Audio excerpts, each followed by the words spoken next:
Let's get started. Thank you so much for everyone for being here. I'm Mike Womack, Director of Marketing and Communications here at NJMEP. And today I have the pleasure of introducing actually a couple affiliate partners who will be shining a light on some funding solutions available for manufacturers. We're going to be hitting on both traditional and non-traditional strategies to ensure New Jersey manufacturers and the leaders have access to the right support for their specific business needs. I just want to thank Peter, specifically shoot a shout out to him at Rosenthal for actually working with me to get this all together. It was his idea to put this roundtable format. He saw value in highlighting a menu of options when it comes to funding and securing capital, especially now the business landscape is changing so rapidly. I think you're at the Ex-Im Bank conference down in DC, and that seems to be the tone of the conversation.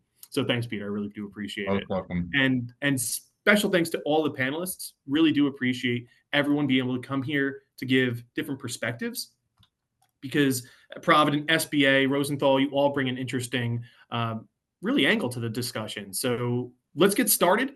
Let me just do some quick intros. Again, Mike Womack, NJMEP Marketing Communications over here. We're trainers, consultants for small and medium-sized manufacturers in the state of New Jersey only.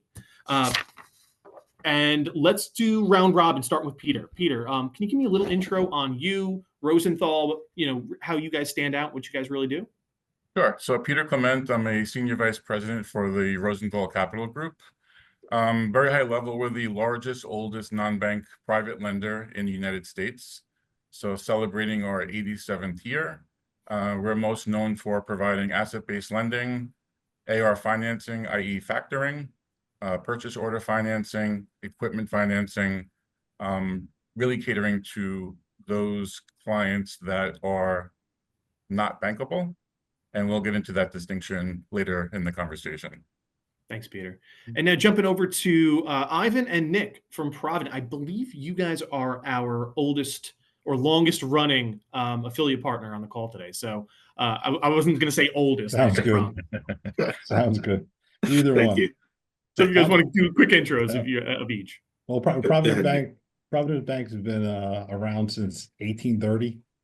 So approaching 200 years as Provident Bank, chartered in New Jersey, 25 billion in assets. But I'm Nick Latour, I'm the relationship manager. I handle most requests over $1 million for commercial mortgages, standard lines of credit, and equipment financing. I'm Ivan Trajkovic. I'm with the asset-based lending group at Provident Bank. So Nick and I, sorry, yeah, I told you that might happen. The light goes on.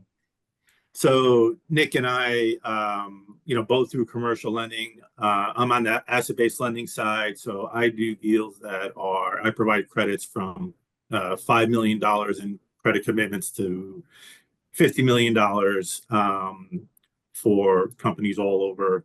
And just to give you a kind of an idea of the difference, I'll do the deals that have a little bit more, that are a little bit more leveraged than what may fit in Nick's box. And it's focused on the asset. So we do look at profitability and the P&L, but we pay closer attention to the balance sheet and try to leverage the balance sheet in order to provide a credit that may not work kind of in the cash flow side of the bank. Beautiful. Thank you, guys. And then last but not least, Lena and Abby from SBA. Good morning, everyone. I'm Lena Gomez. I am a lender relations specialist at SBA, and very excited to be here to share all the resources available for the small business community. And I'm Abby Martinez. I'm the Export Finance Manager here at the Office of Manufacturing and Trade, a relatively new named group here at SBA, really working with companies that export, import, and manufacture things for sale overseas. So thank you so much. That's our panel. And I want to just make sure I make this comment. If you have any questions, comments that you want to pop into the chat, please do so. We could bring you up and you can unmute and ask directly to one of the panelists. But if you want to just drop it in the chat, we'll be able to pose it throughout the discussion today. So now just to get started, I'm curious, jumping over to you, Peter. What are the challenges that are most common for manufacturers when they come to Rosenthal? I'm curious how your team addresses them, what you see most common, to give the group here an idea of when to come to Rosenthal, and we'll get into Provident and SBA after that, but really want to just drop that your way.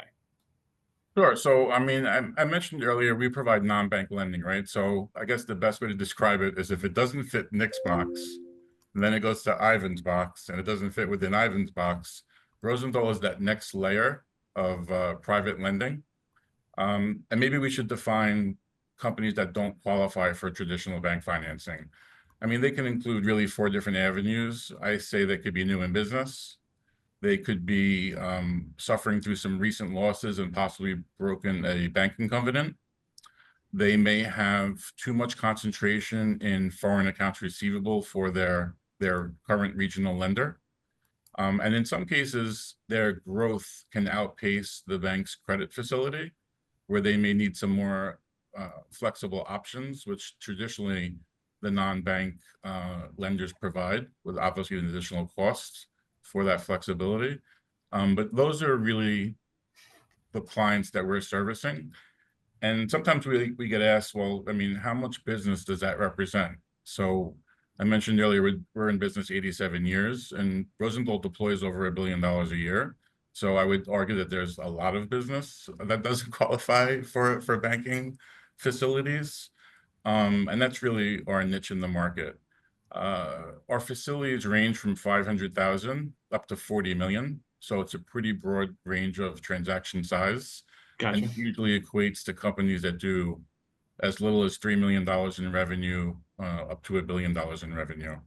Flexible seems to be the very flexible. Gotcha. And then that makes me kind of think about with Provident. What's the typical credit that Provident has the easiest time financing? And then on that same question, the most challenging time financing. I want to kind of see both sides there. I'll take the easiest. You really can't pinpoint an industry. What's the easiest company? We look for a company with good management, experience, and a profitable track record. So at least 3 out of the last 4 years of profitability. Those are the easiest companies to finance. The hardest, again, you can't define an industry. Yep, you can't pinpoint an industry, but it is the person who may have missed 3 out of 4 years in profitability. Every once in a while, the red flag goes up if a company's been profitable, then they have a blip. I could still look at it, but once it goes a little bit longer, I usually refer to Ivan for equipment and for our asset-based lines. So if you want to add on to that. Yeah, I'm curious. Sure. Yeah. So I kind of pick up where Nick leaves off in terms of credit profile, right? So a deal that might be a little too leveraged for Nick may have had, not as much profitability in the last year or two, because I'm looking at things a little bit differently. I'm a little bit more more focused on the balance sheet. And what really makes an ABL lender is the infrastructure and how to monitor the reporting that we get.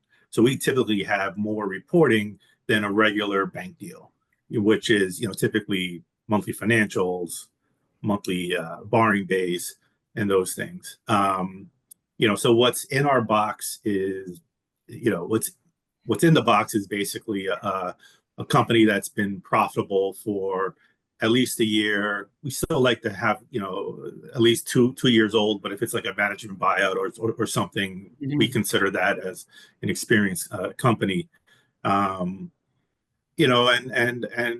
pretty agnostic in terms of industry. In ABL, pure construction companies just don't fit because of the way they bill and kind of how that works. And kind of to Nick's point, if and to Peter's point, if there's a credit that we're looking at that doesn't quite fit our box, I'll give Peter a call, or I'll advise the prospect to speak to Peter. for a solution that, if I can't provide one. See, that's interesting because you both kind of mentioned, you need that track record, and startups are companies that we work with at NJMEP to a limited extent because of the challenges involved, or they don't have a track record. And I'm curious if SBA, are those some companies that you would be interested or able to work with to support those startups, and are they viable clients for you guys? I'm just kind of curious. That's what my head goes to. So at SBA, our mission is to support small business from startups to grow, recover. So we work with lenders. There are some traditional lenders and non-traditional lenders that they do lending for startups. And what we also do is that we support those startups with our resource partners. So the resource partners, SCORE, small business development centers, they are the ones that help the business owner, the startup, get ready before they go to the bank to ask for financing. So that's how we work with startups. But definitely there are options for startups. Very cool. And now I'm curious because I think, Abby, you mentioned that newest arm with the manufacturing focus. Are there industries that you guys are doubling down in? It sounds like manufacturing, or those that you're trying to avoid at the moment? I'm just curious to pick your brain there. Yeah, no, there really isn't any industry, if you will, that we kind of stay away from. I think, this new working capital pilot program is really geared for manufacturers, wholesalers, construction. That's kind of the sampling that we've had of the folks that have utilized this new program. And in all honesty, even our export loan programs have always catered to the manufacturer, to the to the wholesaler. So we've always seen that within our portfolio, that we do kind of cater to the manufacturers, et cetera. And really, any manufacturer. I don't think there's any specific industry that we steer away from. I think, from an export side of it, I think if it's like a gas station or an accommodations like hotels, that we stay away from that, because how do you Gotcha. export that, right? But other than that, I mean, I think every other industry is wide open for us to help and to assist in providing the financing. That's awesome because just even in New Jersey, it's extremely diverse in terms of what types of manufacturers are on here. I even know some names that are in this chat right now that some are optics, some are food, heavy metal, industrial. So it's just that is the suite of New Jersey's manufacturing space.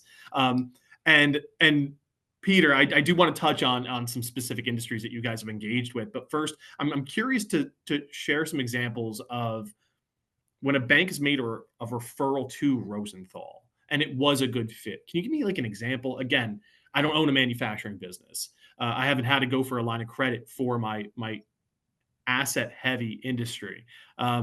Just curious if you can give me an example that helps me and those listening to connect the dots. Sure. So, I mean, first of all, why this panel was exciting for us is we're big proponents of education and, affording the audience of what resources are available to them. And I would start off by saying that there's a perception out there that banks and non-banks are competitors. And I think Nick, Ivan, and I have tried to relay that that's absolutely not the case. And let's point out a couple of examples why that's not the case. So non-bank lenders do not have a depository or treasury solution, right? So we can never replace the bank. We are more inclined to just be that credit bridge for those companies, that don't qualify for the lending from the bank for the reasons that, mentioned earlier today. The banks don't want to lose that treasury relationship, or maybe they want to win a new treasury relationship, but the client doesn't qualify for lending. So, and I should also mention that Rosenthal is financed by 30 different banks. So that's a lot of our lead generation comes from lenders such as Provident. So from an example perspective, there was a manufacturer of chemicals to the apparel industry, and they happened to have a 60-40 split domestic and foreign accounts. They were all credit insured. And unfortunately, post-COVID, they had 2 consecutive years of losses. Just curious, 60% was foreign, 40% was No, domestic? inverted. So 60 Okay. domestic, foreign, 40% foreign. Gotcha. So they had 2 years of consecutive losses, and the bank, for whatever their internal reasoning was, it didn't fit their credit profile anymore, and they advised the company to, seek a new lender.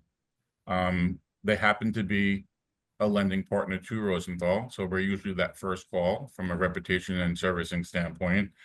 And not only did we come in and replace the credit facility from the bank, but the bank was able to keep the depository treasury FX relationship because they did have a lot of international sales. Cool. But we were able to actually increase their facility, not only maintain the facility, but we actually increased their facility by 3 times because we took a more aggressive approach by taking an all asset lien on the business. And we took a more aggressive approach on the foreign receivables than the previous lender did. So it was like kind of win-win all the way around for the client, for the bank, and for Rosenthal. So, I mean, that's just one example from a manufacturing standpoint that always jumps out to me as a success story. Gotcha. And now Provident, can you give me an example of a client that, or a deal specifically, of course, client specifics aside, that didn't fit your criteria, and then what manufacturers and what steps they can actually take to make them more bankable, really make them more attractive to more conventional lending options? I just want to see what can improve their approval, their approval chances. You want to take the first part, Ivan? Sure. So I guess I would say, first of all, if you're speaking to a lender, a bank lender specifically, and if they are not able to provide you credit, any lender worth their salt will lay out a plan on how to get to that point, right? Because all of us want to do business, all of us want to do deals, and we're, kind of constrained by policy, by different from auditors and and different bank regulations and things like that. So that person you're speaking to should give you a plan that is workable based on your specific situation. What makes generally it easier to be bankable is the financials have to be kind of in order, like being able to provide monthly financial statements that are 30 to 45 days old is ideal. You took the question out of my head, which was, what is in order? Because that could probably be seen differently depending on what type of business you're running or how long you've been running your business. Yeah. And, we understand that, a business that's growing, they invest in equipment, they invest in personnel, they invest in the warehouse. Usually the last place they invest in is in the finance department, or just having somebody other than the owner, doing kind of the CFO controller work. So, because banks, we trade on information. That's all we can use in terms of how we present and how we make decisions. So the better, more concise, more timely that it is, makes it, puts you closer to the ability to obtain that credit. And the lender that you're speaking to should be able to give you that guidance. You shouldn't just be kind of taking shots in the dark on what a lender wants. If you're talking to a lender, ask them, how do I make this work for you? What works here? Because it's generally the same from lender to lender, especially if you're talking to, the Providence and the, of the world, the banks, the regulated banks of the world. That's a great point you made there. The last place to, many people think to invest is in the finance department, or even moving away from that CEO, owner, president to handle all the financials. We have a service that does, you kind of outsource your CFO for a temporary period of time to get you on your feet or figure out what is the best next step for your full-time team. And it's popular because of the growing business and manufacturing. They might need that support directly. So it was just a funny connection that I saw. And Nick, did you want to double down on what Ivan was saying? Let me, what I see in is when a company's grown organically, little by little, I'm a great resource. When they jump, when they take a big leap, they either bought another company or they create, they got a great sales guy in, they're doubling their sales. That's when Ivan and Peter would be more than likely a better fit, because I'm going on last year's financials. Gotcha. For the most part, SBA helps me out to go on this year and next year's. I can work with them, but I believe Ivan and Peter are going to look at the balance sheet more, and with their accounts receivable, any purchase orders for Peter, any kind of accounts receivable grown organically is usually something I can handle. Growing by leaps and bounds is a perfect example when Peter and Ivan get involved. But once they mature, once they go to a level and they are maintaining that level for a period of time, 2-3 years, then they can come back to my channel, and that happens quite a lot. Yep. And it makes me think of what's going on in terms of the current economy and the focus on reshoring, bringing manufacturing back to the United States in whatever form that looks like. There may be demand increases that will cause some of our clients and manufacturers to jump exponentially over the next year, but that doesn't come for free either. It always comes back to something I've spoke with other lenders, partners. I think, Peter, we even had this conversation over lunch. It's, the worst time to secure financing and funding is when you really, really need that money now. A line of credit is always easiest to get when you're doing really well or stable or, progressing. So, and that's perfect, because history does matter. If you've had a track record and you have a blip, one bad year, tight margin, tariffs affected you. Of course, right? Tariffs are going to affect you. Exactly where my head was at. Your gross margin is going down, right? If you don't handle the expenses in proportion, I would refer right to Ivan and right to Peter, saying this looks like this company is going in this direction for foreseeable future. A lot of growth opportunities, but the upfront cost of that growth it could be more expensive.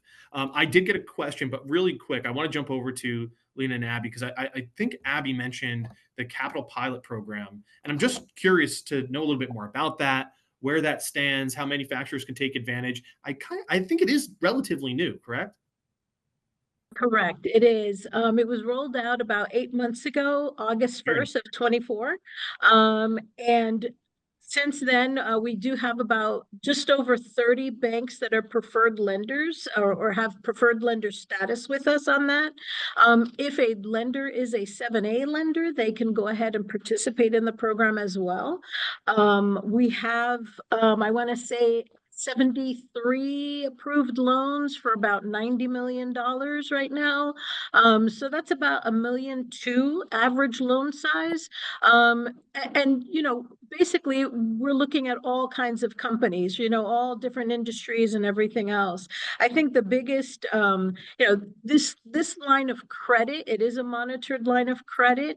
And like Ivan mentioned, there's going to be some monthly reporting that's going to have to be provided, whether it's a borrowing base certificate and financials on a monthly basis from the company to the lender. Because again, we don't lend directly, we give the banks a guarantee, right? So working with our lenders, we need to make sure that they understand that, and that the company that they're talking to can provide the finances and those financial statements that are required on a monthly basis. This program, though, for me, I think is monumental in helping those manufacturers really move forward, because we can structure it very creatively. We can do just PO financing, or just basically a transaction-based type of line of credit, or we can do an asset-based line of credit. So either way, we can help that company. Our guarantee fee is very palatable. It's only 25 bips for the first year and then 27.5 for any year thereafter. And you can renew the line up to 5 years, which is new. What else can I tell you? I mean, it really does help a small business because it allows the owner to manage their interest expense. A lot of our loans are term loans. So when a company is given a term loan, that's great for, let's say, capital equipment, things like that. But when you're talking about working capital, you really want that working capital to work for you, and you want it to be a revolving line of credit where you can constantly borrow against it and pays down and, borrow against it again. And this line really does allow the borrower to do that. Yeah, I mean, those are just some highlights of the program, Gotcha. And for I'm going to now. kind of circle back around to everyone with this question before we dive into this one, because I think it's a great way to kind of really wrap up everything we've been talking about here. But Abby, what's that application process look like for the manufacturer? Like, where do they have to go? What do they have to do? I want to make sure that people can take actionable steps. And then I'm going to kind of pose that to Peter, Ivan, and Nick, what that first step looks like and getting in touch, and what the manufacturer needs to know to bring to the table to really kind of put that best foot forward. But Abby, I'd like to start with you on that. Yeah, absolutely. So there are some government forms that are required. It's the 1919, which is one of our SBA forms, and it basically outlines some information about the company. That form, in addition to working with your lender, is going to really provide the backdrop or provide all of the documentation required. Most lenders who participate in SBA programs have a checklist of items that they can, that they will ask the borrower for or the manufacturer for. So therefore, it's the typical, loan package, 3 years financials, et cetera, right? Personal financials, as SBA, we do have certain qualifiers, right? You have to be a small business. So you definitely have to qualify as a small business. You have to have U.S. citizenship, ownership, so there are some requirements, but your lender can really work with you, to kind of iron out any of those items. But really it's working with your lender, and really I think there's two forms. It's the 1919 and the 2953.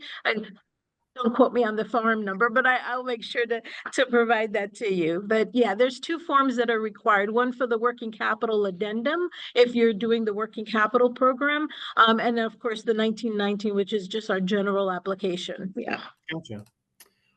Thank you very much. And I'm going to go in a little bit of a different order. Nick and Ivan, curious what that first step looks like, because I kind of have a question that kind of goes to the entire group, and then I have a question directly, which I think is for the traditional bank lender, but I'm going to pose that after. If we can start really kind of, what's that first step look like to get in touch with Nick, Ivan? What do they have to know? Where do they need to be, and what documents do they need to have on hand so they can make it all work for us? Well, first step is get mad at your current bank and call me. That's the first step. And after that first step, make sure that at least your quarterly financials are updated, right? Make sure you can produce an income statement, profit and loss, current accounts receivable, current accounts payable, and a debt schedule. Make sure that if you have all those and tax returns, business tax returns, personal tax returns, we could probably make a decision in hours. Oh, cool. And sometimes the process takes a little bit longer than hours, but we can make a decision. At least you'll know where you stand. Ivan, what do you look for? Yeah, I would say it's very similar to that. We will, ask for most current accounts payable, most current accounts receivable, inventory aging report. It's nice to have a personal financial statement ready.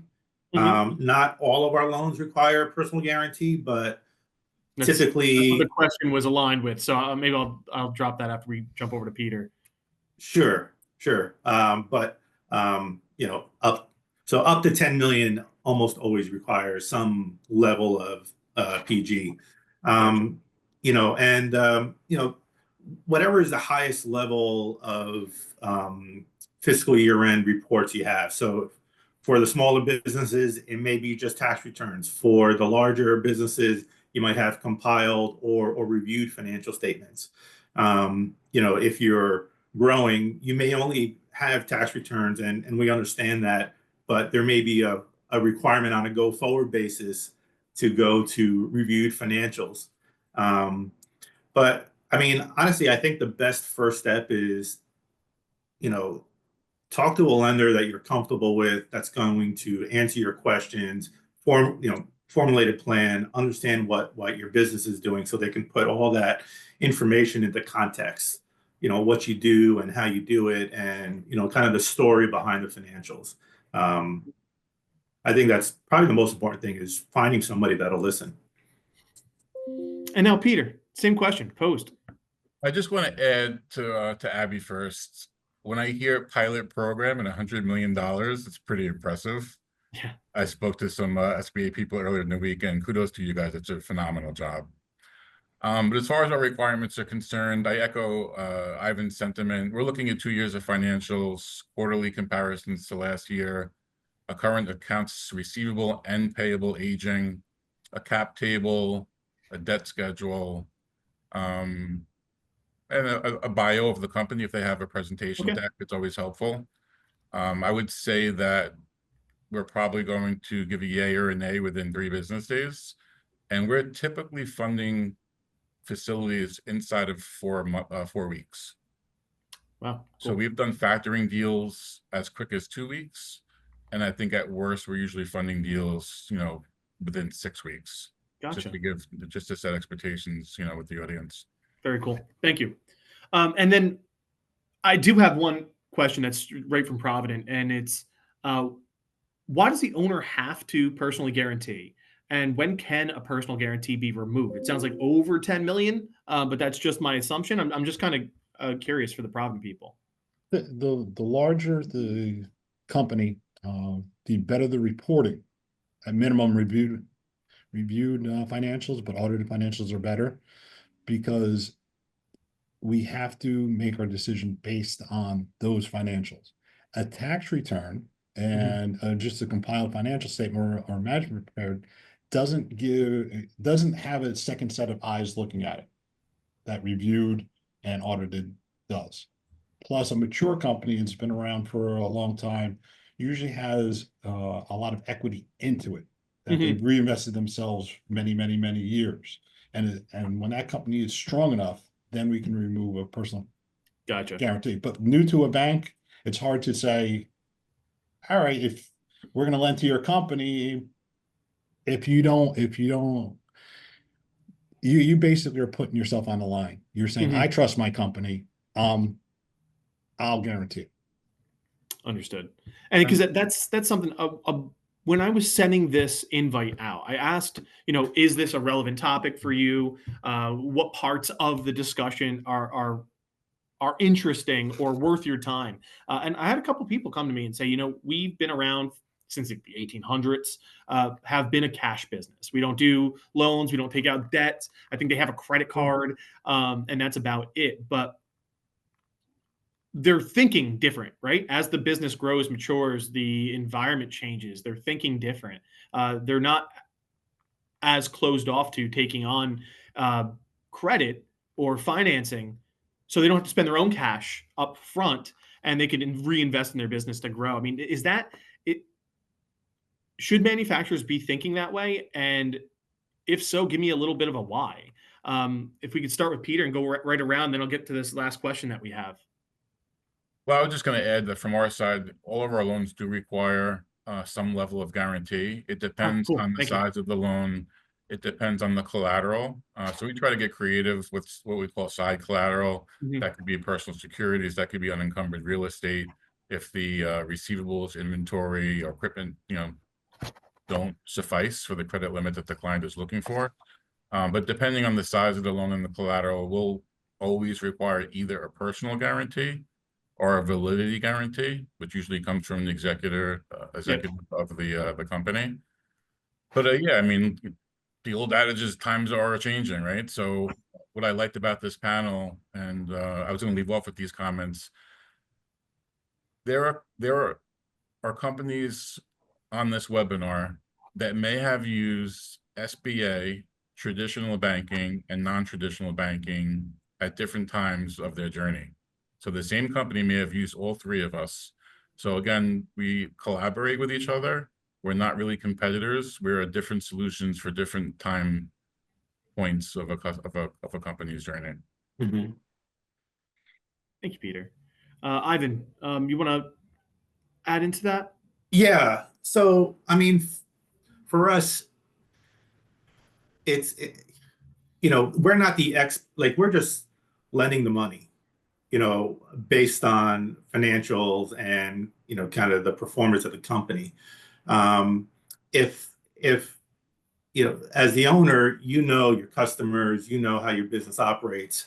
So in those, few cases where something happens, right, Mhm. with the company, things happen. They lose their biggest customer, the industry changes, companies go out of business, right, or they need to shut down. We are not the expert in that in your industry. So the guarantee is partly, for the purpose of making the bank whole. But it mostly comes into play. It almost guarantees participation in the event that you have to sell the company or you need to, close down the company. Because, again, we don't have the banks, and everybody on this panel doesn't have an equity stake in your business. We're just kind of getting, the margin above the base rate and some fees. So the PG, it really helps ensure cooperation so that the owner doesn't just give us the keys and say, this is your problem now. We need we need the cooperation with the owner in the event that the company needs to shut down. And again, that doesn't happen very often with kind of in our environment. It kind of makes the news internally if that happens, but it is what we need to have, especially for credits below 10 million. Above 10 million is where you have size and you have assets that are much more marketable, and you can sell to a wider range of buyers. For the smaller companies, it's really based on the owner, and it's almost a personality driven business. Mm-hmm. When it's below a certain size. Without the owner, there's no business. Gotcha. And Michael, if I could just add, it's not an exact parallel, but it's almost the same concept as an insurance deductible, where the lender wants the client to have skin in the game, is the best way to put it. Yeah. Makes perfect sense. And then, I had this last kind of piece and really kind of seeing if we could wrap up with this thought. And if anyone has any questions, please add in, or you can message me directly. Just click on my name. I got a couple questions that way. But what's one piece of advice you, all three different perspectives, would give a manufacturer to improve their access to funding in 2025 and 2026? If you could just drop kind of one piece of information out there that every manufacturer should know, if this is a thought. Because again, we have a lot of clients that are looking to secure credit now so they can take advantage of an opportunity in the future. And I want to just make sure that they have the best advice possible when they leave here, if they're interested in doing this next step of their business in this year or next. If you want to maybe start. I'll take it first. Oh yeah, Nick, go for I'll it. take it first. I would say get an accountant, an advisor that knows your industry inside and out, and ask as many questions and learn from that expert how to prepare financials, how to save taxes, what programs are best used for your company. Like what kind of reporting programs are best used? QuickBooks? Is it standard? Is it industry? It really will help you out and help you grow if growth is what you're looking to do. Gotcha. Thank you, Nick. Lena, Abby, any advice? Yeah, I would definitely say, and this is something that I've kind of always mentioned to a lot of the companies that I've worked with in the past is, you really have to have in your corner those resources that can help you, whether it's a bank, a credit insurance broker, a accountant, an attorney that can help you with any contracts you may have, and using all of the government resources that are out there. And there's a plethora, right? So there's the Department of Commerce, there's state resources, there's local resources, and really kind of understanding how each one of them plays into this whole ecosystem is very important. Because, I sometimes get folks that come to me and I'm like, yep, I'm SBA and that's great, but you actually need to go here, and no door is a wrong door, but we just like to make sure we also try to educate folks as best as possible into going to the right resource that's available. Gotcha. And Peter. Yeah, I mean, I don't have much to add. I just echo everyone's comments. I think it's just research, right? Like everybody on this panel are friendly competitors. Maybe you ask a competitor what's working for them. But like Abby mentioned, the Department of Commerce is a great resource to see what's available out there. And I agree with Nick, it probably all starts with accounting. Because like we all mentioned earlier today, the first thing you should really have is your financials in order. So we all prefer reviewed, if not audited financials. That's always a good start. Very cool. And now I'm not seeing any additional questions, but if you do have any, please don't hesitate to reach out to me directly. I can put you in touch with the entire panel, individuals from the panel, because I really want to just thank everyone for joining us today, especially the panel and Rosenthal for making this happen. I appreciate Rosenthal for letting me come to my partners, Provident and SBA, and bringing them on board. Taking the time to engage with sessions like this as a manufacturer ensures that made in New Jersey manufacturing businesses remain resilient, competitive. There's so many options out there. There's so many resources available. It is impossible to know, because you're running your own business, what's out there and what's right for you. So leaning on an MEP, leaning on a Rosenthal, Nick, a Provident, Ivan at Provident, or Lena and Abby at SBA helps you cut through the fat and get to exactly what is going to be most beneficial for your business. I'll be sending out a follow-up email with the panelists' contact information. And once the video is edited down, cut up, and looking pretty, I'll make sure to share that to everyone as well. Keep an eye out for more affiliate webinars. Many of you have attended some of my affiliate webinars, so thank you for that. And of course, the core services and training that we offer every single week. There is plenty more to come. So hope everyone has a wonderful rest of the day. Thank you all so much for being a part of the panel and discussion. And thank you. Really appreciate it. Thank you. Thank you, Michael. Thank you. Thanks, Thanks, everybody. everybody. Thank you. Take care. Thank you. Take Bye-bye. care. Bye.